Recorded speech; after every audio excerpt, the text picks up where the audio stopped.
Normal കോളുകൾ record ചെയ്യാൻ പല വഴികളും നമ്മൾ പഠിച്ചു. എന്നാൽ വാട്സപ്പ് കോളുകൾ റെക്കോർഡ് ചെയ്യാനോ? ഇന്നത്തെ വീഡിയോയിലൂടെ വാട്സപ്പ് കോളുകൾ എങ്ങനെ റെക്കോർഡ് ചെയ്യാം എന്നുള്ളതിനെക്കുറിച്ചാണ് വീഡിയോ ചെയ്യുന്നത്. തീർച്ചയായും എല്ലാവർക്കും യൂസ്ഫുൾ ആവുന്നൊരു വീഡിയോ ആയിരിക്കും. അതുകൊണ്ട് തന്നെ എല്ലാവരിലേക്കും ഷെയർ ചെയ്ത് കൊടുക്കുക, അറിയാത്തവർ അറിഞ്ഞിരിക്കട്ടെ. ഇങ്ങനെയുള്ള യൂസ്ഫുൾ ആയിട്ടുള്ള വീഡിയോകൾ എപ്പോഴും ലഭിക്കാൻ വേണ്ടി ചാനൽ സബ്സ്ക്രൈബ് ചെയ്ത് എന്നെ ഫോളോ ചെയ്യുക. ഇതുവരെ ഇങ്ങനെ ഒരു കാര്യം പറയുന്നില്ല, നമ്മൾ പറഞ്ഞു തന്നതിന് താങ്ക്സ് എന്ന് പറയാൻ ആഗ്രഹിക്കുന്നവർ വീഡിയോക്ക് താഴെ കമൻറ്റായി രേഖപ്പെടുത്തുക. അപ്പോൾ നമുക്ക് ഈ ആപ്ലിക്കേഷൻ ഇൻസ്റ്റാൾ ചെയ്യേണ്ടതുണ്ട്. ലിങ്ക് ഞാൻ ഡിസ്ക്രിപ്ഷനിൽ കൊടുത്തിട്ടുണ്ട്. അതുപോലെ നോർമൽ കോളുകൾ എങ്ങനെ റെക്കോർഡ് ചെയ്യാമെന്നുള്ള വീഡിയോയുടെ ലിങ്കും ഡിസ്ക്രിപ്ഷനിൽ അവൈലബിൾ ആണ്. അത് കാണാത്തവർക്ക് കണ്ട് മനസ്സിലാക്കാം. അപ്പോൾ എങ്ങനെയാണ് ഇതിനെ നോക്കാം. ഹായ്, എല്ലാവർക്കും നമസ്കാരം. ഞാൻ ജാബിർ വരിക്കോടൻ. ഫേസ് ടൈം എന്ന എൻ്റെ ഈ ചാനലിലേക്ക് എല്ലാവർക്കും സ്വാഗതം. വളരെ സിമ്പിളായിട്ട് ചെയ്യാൻ സാധിക്കുന്ന ഒന്നാണ്. ഡിസ്ക്രിപ്ഷനിൽ നൽകിയ ലിങ്കിൽ നിന്ന് ആപ്ലിക്കേഷൻ ഡൗൺലോഡ് ചെയ്ത് ഓപ്പൺ ചെയ്യുക. ഓപ്പൺ ചെയ്ത് കഴിഞ്ഞാൽ നിങ്ങൾക്ക് ഇതേ രീതിയിലായിരിക്കും കാണാൻ സാധിക്കുന്നത്. ഇവിടെ കാണുന്ന ഈ ആരോ മാർക്കിൽ ക്ലിക്ക് ചെയ്തുകൊണ്ട് മുൻപോട്ട് പോകുക. ശേഷം ടേംസ് ആൻഡ് കണ്ടീഷന് അഗ്രി ചെയ്യുക. അതിനുശേഷം വീണ്ടും ആരോ ക്ലിക്ക് ചെയ്ത് കഴിഞ്ഞാൽ ഗ്രാൻഡ് പെർമിഷൻ എന്നുള്ള ഓപ്ഷൻ ഉണ്ടാകും. അത് സെലക്ട് ചെയ്ത് ആവശ്യമായ പെർമിഷനുകൾക്ക് അലോ നൽകാം. അതിനുശേഷം വീണ്ടും എനേബിൾ സർവീസ് എന്ന് കാണാം. ആ ബട്ടൺ സെലക്ട് ചെയ്തുകൊണ്ട് ഡൗൺലോഡ് ആപ്സ് എന്നുള്ളത് സെലക്ട് ചെയ്യുക. നമ്മുടെ ആക്സസിബിലിറ്റി ഭാഗത്തായിരിക്കും അങ്ങനെ കാണിക്കുന്നത്. അവിടെ നിന്ന് ഇപ്പോൾ ഡൗൺലോഡ് ചെയ്തതിനെ ഓൺ ചെയ്ത് വെക്കുക. ഓൺ ചെയ്തതിന് ശേഷം വീണ്ടും പുറകോട്ട് പോകുക. പുറകോട്ട് പോയി വീണ്ടും എനേബിൾ സർവീസ് എന്നുള്ള ആ ബട്ടൺ ഒന്നുകൂടി സെലക്ട് ചെയ്ത് നെക്സ്റ്റ് വിൻഡോയിൽ നമ്മൾ ഇപ്പോൾ ഡൗൺലോഡ് ചെയ്ത അതേ ആപ്ലിക്കേഷൻ ഒന്നുകൂടി കാണുന്നതായിരിക്കും. അതിൽ നിന്ന് അലോ നോട്ടിഫിക്കേഷൻ ആക്സസ് എന്നുള്ളത് എനേബിൾ ചെയ്ത് ശേഷം വരുന്ന വിൻഡോയിൽ നിന്ന് അലോ എന്നുള്ളത് കൊടുക്കുക. ശേഷം പുറകോട്ട് പോയി എക്സ്ക്ലൂഡ് ആപ്പ് എന്നുള്ള ഓപ്ഷൻ കാണാം. അത് സെലക്ട് ചെയ്യുക.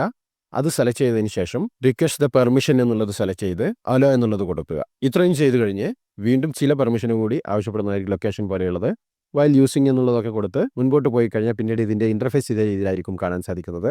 ഏറ്റവും മുകളിലായി നമുക്കൊരു 3 ലൈന് കാണാൻ സാധിക്കും. അതിൽ ക്ലിക്ക് ചെയ്ത് ഇത് ആക്റ്റീവ് ആണോ എന്നുള്ളത് ഉറപ്പുവരുത്തുക. ഇവിടെയായിട്ട് നിങ്ങൾക്ക് എനേബിൾഡ് എന്നുള്ള ആ ഒരു ബട്ടൺ ഓൺ ആയി കിടക്കുന്നത് കാണാൻ സാധിക്കും. ബാക്കി പ്രത്യേകിച്ച് ഒന്നും ചെയ്യേണ്ടതില്ല. ഇതിൻ്റെ ഒരു ഇൻസ്ട്രക്ഷൻ നിങ്ങൾക്ക് ഇവിടെ കാണാൻ സാധിക്കും. ഇതിൽ പ്രത്യേകമായിട്ട് ശ്രദ്ധിക്കേണ്ടത്, നിങ്ങൾ കോൾ റെക്കോർഡ് ചെയ്യുന്ന സമയത്ത് സ്പീക്കറിലിട്ട് സംസാരിക്കുമ്പോഴാണ് നമുക്ക് ക്വാളിറ്റി കൂടുതലായിട്ട് കൃത്യമായിട്ട് റെക്കോർഡ് ആവുകയുള്ളൂ എന്നുള്ളത് ഇവിടെ കാണിക്കുന്നുണ്ട്. അതായത് ഇതിനുള്ളൊരു പ്രശ്നം എന്ന് പറയുന്നത്, നമുക്ക് എല്ലാ കോളുകളും ഓട്ടോമാറ്റിക്കായി റെക്കോർഡ് ആവാൻ തുടങ്ങും. അതിനെ പൗസ് ചെയ്യാനോ അതല്ലെങ്കിൽ മാനുവലായിട്ട് നമുക്ക് ഏതെങ്കിലും കോൾ പെർട്ടിക്കുലറായിട്ട് റെക്കോർഡ് ചെയ്യണമെങ്കിൽ അങ്ങനെ ചെയ്യാനുള്ള ഓപ്ഷനോ ഇതിലില്ല എന്നുള്ളത് ഒരു പോരായ്മയാണ്.